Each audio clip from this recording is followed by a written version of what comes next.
Have we been introduced? Excellent. That's great. Thank you very much. We were lurking behind.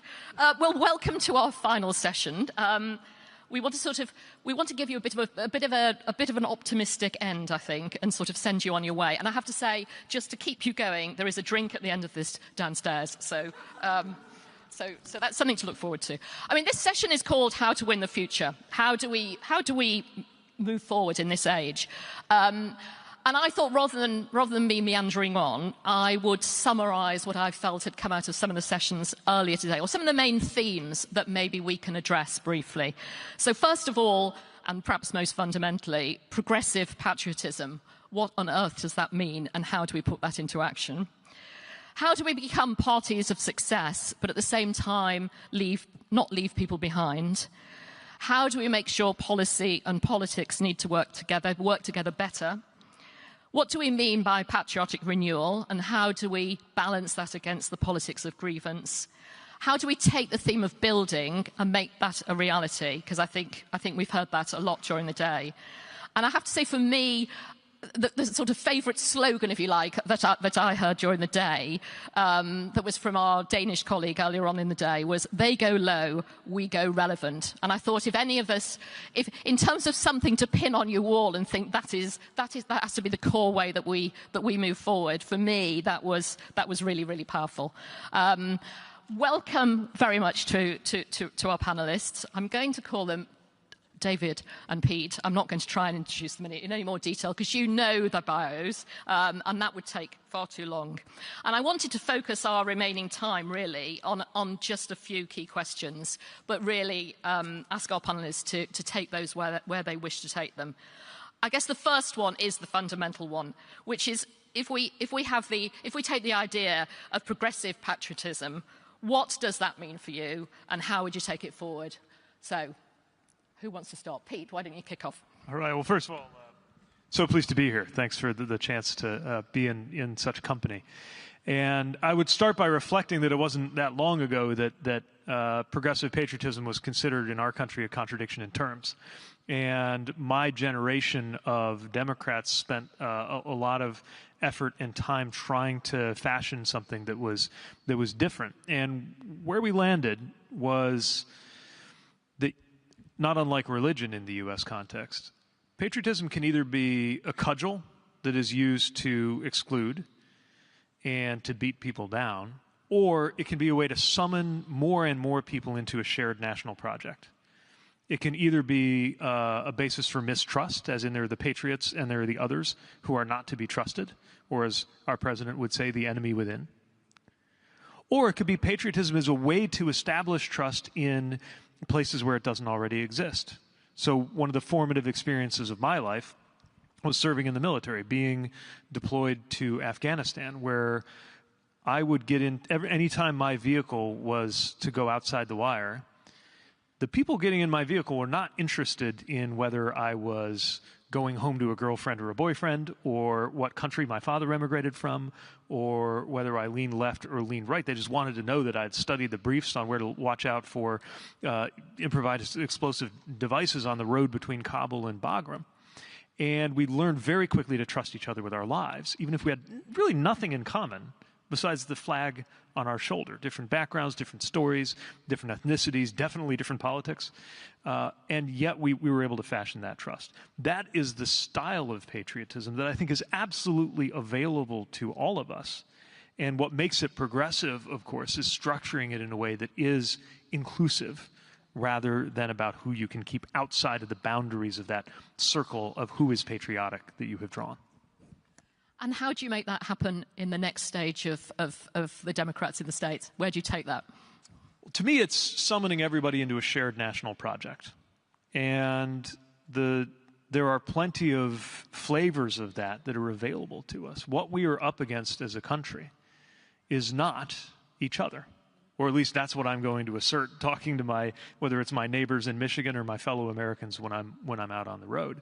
But it means talking about what we do face, everything from the international competition and a more emboldened China, that is asserting itself and winning friends in the leadership vacuum that's been created by this administration, or whether it's contending with things that have been on us for some time but just won't get done unless we rally as a country as well as with our international partners to do something about it, like climate, or whether it is something that is novel but very much bearing down on us, like dealing with artificial intelligence and threats that it creates both domestically to people's economic comfort and collectively to security issues that can only be dealt with through cooperation. David. Place and belonging. In politics, you're nothing really unless you have an account for place and belonging. Unless you are speaking to people and having something to say about how you improve their sense of place, however they define it, and they belong to a bigger project. My experience of our country, but I think this is the same all over the world, is when there are these big national occasions, usually sporting events. We saw it during the 2012 Olympics. The country comes together with a huge sense of pride. The house that I grew up in was a very West Indian house. It was full of royal memorabilia and flags. My parents had a pride in the country. And I hold that up against the fascist National Front skinheads who had a different vision of the country, the fear that I would sometimes feel as a child, and the confusion of whether I belonged in the country. And I think that when we talk about a kind of patriotic national identity, we're talking about owning that flag, owning that space, not ceding it to others, and distinguishing between patriotism and an ethno-nationalism, recognizing that there are traditions on the rise in Western democracies that are peddling an ethno-nationalism. And we must not vacate this space. And that starts with placemaking and a powerful sense of belonging, and belonging to a project. And national identities are hugely important. Of course, we all live in communities, neighborhoods, villages, towns, cities, but the national identity, which sometimes the progressive center has struggled to articulate, is absolutely at this time of ethno-nationalism somewhere where we have to occupy and have to have a powerful account of, it would seem to me. Thank you very much. Very powerful. Can I move on to a different topic, which is lessons from the past? Now, we're very clear, in the last 2 days, we've been really clear that we want to be forward-looking. We've also been clear and been fortunate to have prime ministers from different countries with us, demonstrating that we can gain power, and we now need to work to make sure that we win power again. But nevertheless, it is clear that there are lessons from past successes that we shouldn't ignore, albeit that they need to perhaps be taken forward for a different age. And I just wonder if you want to reflect on that, David. I think progressives need to pick some fights. We need to pick some fights. That's both because it demonstrates whose side you're on, it demonstrates your values. But remember this, our political opponents are effectively picking fights every single day. We are barely picking fights once a week. Once a month would be good. Lessons from the past. I think Tony and Gordon picked some fights. Just a few. They picked a fight. Didn't win it, but it's coming back round on ID cards. We passed the legislation in 2009. They picked a fight on standards in schools, actually, that was unpopular with some of the stakeholders in the education area at that time. They set up academies. Again, it was a bit of a battle. So I'm not saying that the old fights are the same fights today, but we do have to be better at demonstrating whose side we're on, and that does mean picking some fights to articulate your position in the ground. And I say this also acutely aware of working people in this country. Obviously, I'm thinking of my constituents, but the privilege of being a politician is that you travel around the country. Is working people in Western democracies in a cost of living crisis are fighting every day. They're fighting every day. And some of them worry that the kind of, what's it, matcha latte or whatever it's called, drinking, slightly, they're just a slightly aloof. What are the fights that we're prepared to pick on their behalf?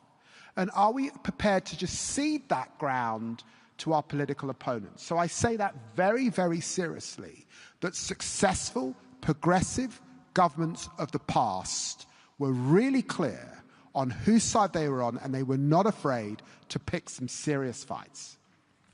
I think that's very powerful. I mean, I think there's a bit of a lesson there of not spending all our time just trying to reach consensus and being nice to each other, I think, is what you're also saying. Is that fair? Yeah. You have disagreements amongst yourselves occasionally. You certainly have disagreements amongst your political opponents, and you can't appear to be so into managerialism and technocratic solutions that you're not articulating whose side you're on. Pete, I mean, have you got experience of that too? Look, I think if we want to reach back to when progressives were really on the front foot in the U.S. context, we got to reach back quite a ways. What we need to find there is a period when it was much clearer what we were trying to build than merely what we were against. And one struggle I think we have had repeatedly, largely because of the enormity of what we are against and the fact that we are rightly horrified by it, is that we can talk of little else. And it's clear that that is just not enough for people to see where they are in the future that we're trying to create. Out with the old, we're going to do something about these abuses isn't enough. Because if the abuses you've seen aren't already disqualifying, it's unlikely anything further you hear about them would be persuasive. So if we think back to progressive triumphs in the U.S. context, the establishment of the New Deal, the era of the Great Society and the Voting Rights Act, there were fights. In fact, it's easy in retrospect to imagine that things were destined to come out that way when actually it was a real struggle and it was not predetermined. And it was adaptive. But they were ultimately about what we were going to do for you versus the other guy. The more we are talking about him, the less we are talking about you. And we need to get back onto that kind of front foot substantively as well as narratively in order to succeed, but also in order to deserve to win. Thank you very much. Can I move on to another theme that's come out? I mean, we're talking about it a lot, I think, in the UK, but we've heard about it throughout the day from people in other countries, and particularly, I'm thinking about Prime Minister Carney was talking about building in Canada. So how would you take the theme of building and make that part of both the reality of delivering, but also a patriotism? And we talk a lot in the UK about delivery. I think we're all good about talking about it. I think there is a bigger question about actually turning that into practice. And I'm just thinking, Pete, you must have done that both as secretary, but also on home ground. So tell us about that sort of, good and bad in a sense. How did you tackle that, and how did you actually break through well-meaning, often bureaucracy, regulation to actually deliver for the people that we're trying to serve? Yeah, I mean, we experienced this everywhere from my early days as mayor, introducing the newfangled concept of the roundabout in northern Indiana, which is not the most popular thing, all the way through to getting 70,000 projects funded and about 20,000 of them built as transportation secretary for President Biden. I think this is one example of where progressives also need to demonstrate that our project is not about reinforcing or resurrecting an old status quo, because we are the heirs to a status quo that has made it very, very difficult, especially in my country, to build anything. And there have been so many measures put in place to make sure that the project doesn't go wrong that no one is actually in charge of making sure the project happens. And those reflexes, that muscle memory, needs to be rewired. It can be done, but it takes some introspection. It takes some heterodoxy. There's a whole debate in the U.S. Triggered by the publication of the book Abundance about the many ways in which well-intentioned liberal measures make it very difficult to achieve liberal aims, including building clean energy, building transportation infrastructure, building housing. And we have to take those seriously. And then there's one other thing about building, which I think is a political or narrative challenge. And it's one we certainly faced when we were building things around the U.S., which is actually the better it goes, the less people are dialed into it. Because these are things that are just supposed to work. Nobody ever banged down the door of the mayor's office in South Bend and said, I want you to know that I came downstairs and I turned on my faucet and a glass of clean, safe drinking water came out and it didn't poison my family or anything. Tell everybody at the waterworks to keep up the good job, right? It doesn't work that way. When something is unambiguously and uncontroversially good, it commands very little attention. Good news is no news. But there are still ways to pick some fights around it that show people what it took to get there. That's why we spent a lot of time calling out people who voted against infrastructure projects and then tried to take credit for them when they were being launched or completed. So you can still have a spice of controversy in there, the fight that shows who is on what side, while also building a consensus about getting things done that make everyone better off. And how did you bring colleagues with you along that journey? Because I think one of the issues often is that for perfectly good reasons, people think they're doing the right thing to question or to have another consultation or to slow things down. So how did you convince people that, in fact, the right thing to do was to get on and get things done? Yeah, I mean, so many of the groups in our coalition, their most defining victories were stopping something from happening. And so that's the muscle memory, right? And, you know, I respect bad things that were stopped, but the biggest thing I thought we could do was to put them in touch with the people who would benefit from getting the thing done. And sometimes it was a multi-billion-dollar effort, like finally bringing 2nd Avenue subway service to parts of Harlem in New York City. Sometimes it was a grant of less than $1 million. We did one in rural South Dakota, an airport that was basically a mobile home. We got them $700,000 to get a real building, which is important because they do air ambulance flights there for medical patients. And I saw these guys, county officials, I assume all of them conservative, I didn't ask, weeping when we went to announce the funds. But putting people in touch with the results, I think, can change a lot of the internal conversations and release some of the antibodies to just pushing things through and delivering on those promises. Thank you very much indeed. Which brings me on to my final main question. And actually, listening to the two of you, I almost don't need to ask it, because I want to ask you about storytelling and the power of storytelling. You two, actually listening to you, are natural storytellers. I mean, part of what you do really effectively is you explain your politics through stories and through experiences. How do you do that? How have you learned to do that? How do we encourage other people to do that? And how also, I think, where do you get your stimulus, and how do we encourage people to keep thinking, keep exploring, keep taking ideas forward, so that we connect with people in a more effective way? David. So, empathy, authenticity are premiums in politics. And again, progressives struggle sometimes and leave that for our political opponents, obviously peddling a degree of grievance, but it can have empathetic and authentic qualities. We love policy, and policy is important, but it's got to come from somewhere. In the last few weeks, I have been so pleased as Justice Secretary to be associated with the Hillsborough Law. Now,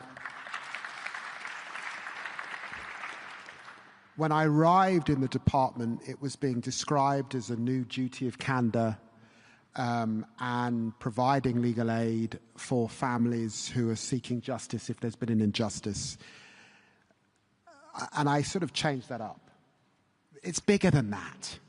It's bigger than that. If we went back 30, 40 years, women fighting in places like the Ford Dagenham plant were fighting for equal pay. It came from those women, and a Labour government gave them that. If we went back to my parents' generation, who were experiencing discrimination in this country, there was a bus boycott and other things, fighting for rights, for a multicultural Britain, and again, a Labour government gave them that.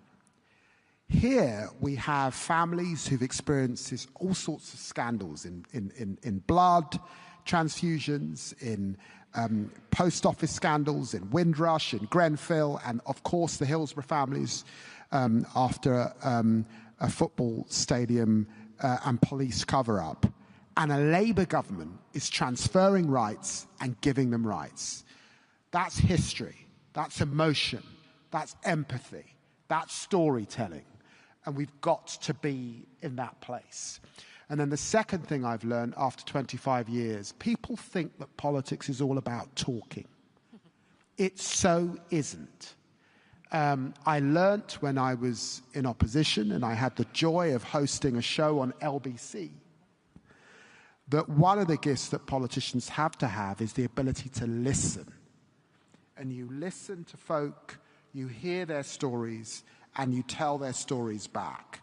And so storytelling comes not just from the business of talking, it comes from listening and relaying that back. And to that extent, you have to slightly park the policy wonky bit. And even just the sort of delivery bit to get back to the values.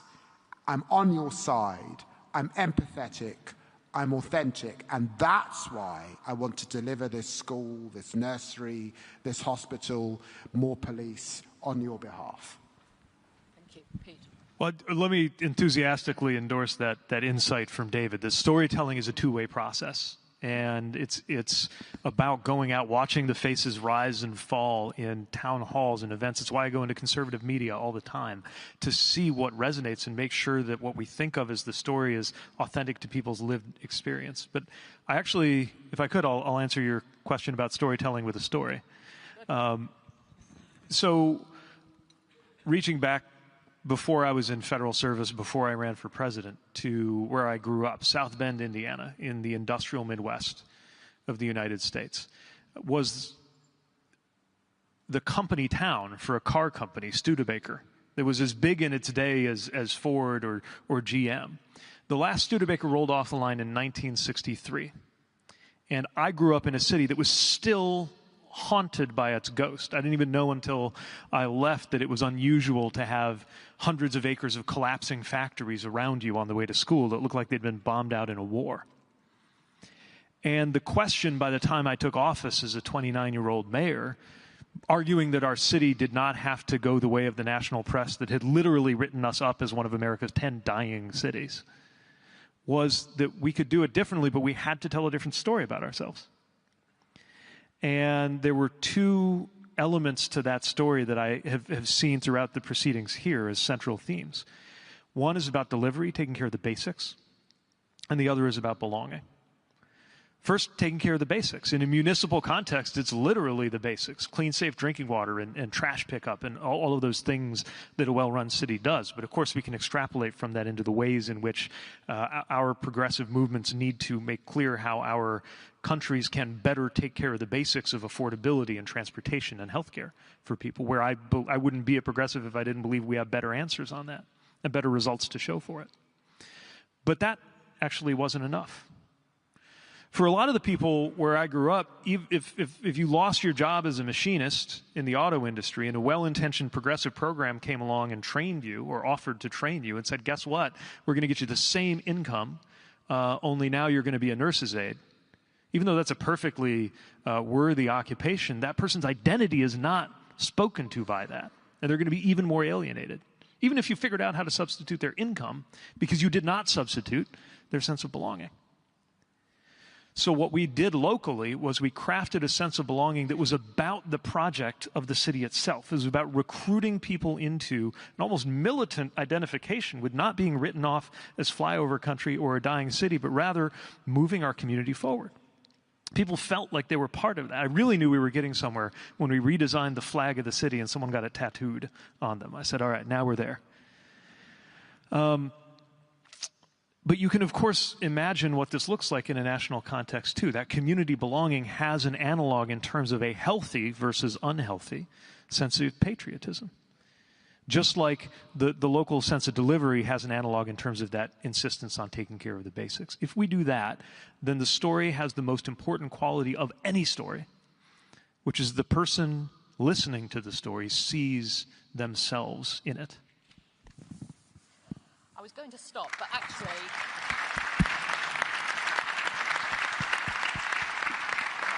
One final word from you both, tiny word from you both, because you very kindly are the final speakers in the final session of what's been a really important gathering, I think, for all of us together. And I suppose I'm looking to you both to send us on our way with optimism, but also with purpose. So think of optimism and purpose and tell us what we should go forward with. So Pete, you first. Optimism. Okay, I know I'm the American here. I did not come here to tell everybody that things are better than they look. They're not. They're probably going to get worse before they get better. And yet I'm optimistic. Not because things are better than they look, but because things have reached the point where we will have to fashion something entirely new. We will have to do it on the day, and it will come, when Donald Trump is no longer politically active in the United States, which will happen. But also, in order to be prepared for that day, and I would argue in order to hasten that day, we better paint that picture now for ourselves and then through good storytelling for everybody else.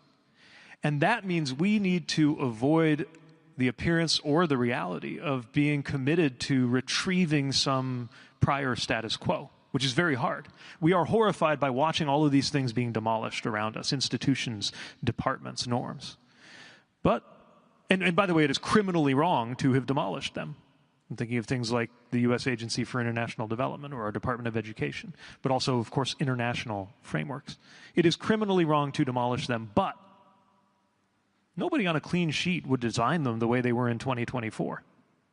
And we shouldn't try. Our job is not to go around picking up the shards of what there was and trying to tape them back together like they were. Just like it would not have worked in my city way back when, to go around saying we were going to put it back the way it was. To say I didn't go around saying we were going to make South Bend great again, right?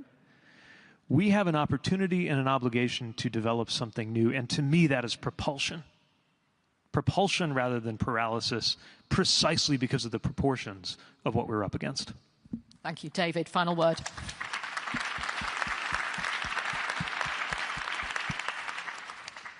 I think in answering this question, I'm thinking of the UK Labour Party.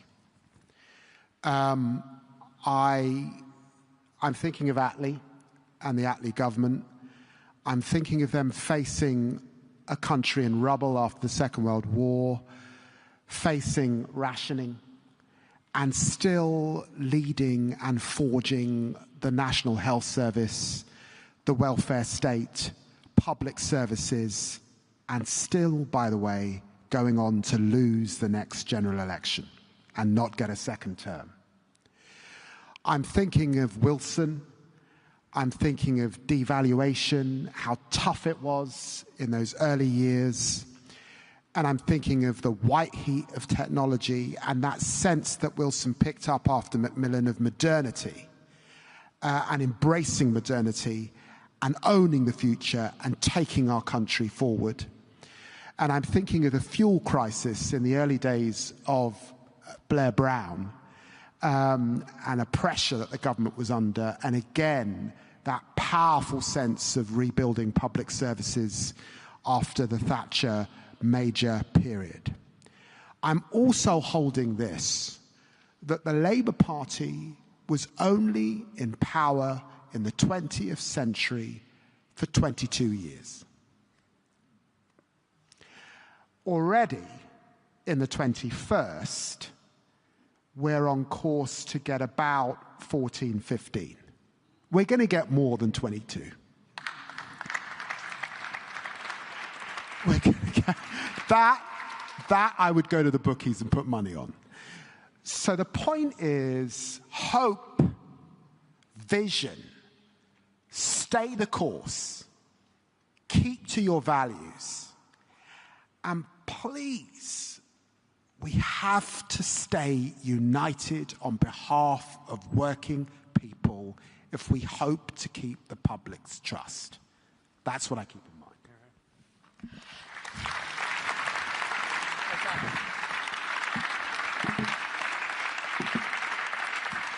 Well, that is a brilliant place to finish. We could carry on, but we're not going to, because we've had a bit of a spur to action there. I think you've given us a clear way forward. I asked for optimism and purpose. I think you both gave us that. So thank you very much.